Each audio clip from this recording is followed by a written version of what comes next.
اور والدین یہ بات بھی یاد رکھیں کہ اگر بیٹے کو پتہ چل جاتا ہے کہ مجھ پہ نکاح کرنا فرض ہے یا واجب ہے اور وہ اپنے باپ سے کہتا ہے کہ میرا نکاح کر دو، اور باپ آگے سے کہتا ہے کہ اتنی جلدی بھی تجھے کیا ہے، ابھی 2 سال تو نے نکاح کا نام بھی نہیں لینا، ابھی تو تیرے بڑے بھائی کی بھی شادی کرنی ہے، تو ایسی صورت میں اگر لڑکا بدکاری میں مبتلا ہو جاتا ہے، زنا کر بیٹھتا ہے، اپنا منہ کالا کر لیتا ہے، تو اس کا سارا گناہ اس کے باپ کے ذمہ ہوگا۔ تو والدین اپنی اولاد کی کنڈیشن کو دیکھیں، کہیں وہ واقعی نکاح کے قابل تو نہیں ہے، اور نوجوان بھی یہاں پہ موجود ہیں، اور نوجوانوں کو یہ سوچنا چاہیے کہ کہیں ہم پر نکاح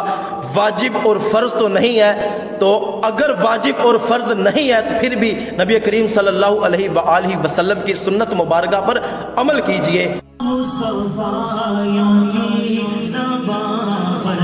یا محمد مصطفیٰ، یا حبیبی، یا رسول اللہ، یا نبی سلام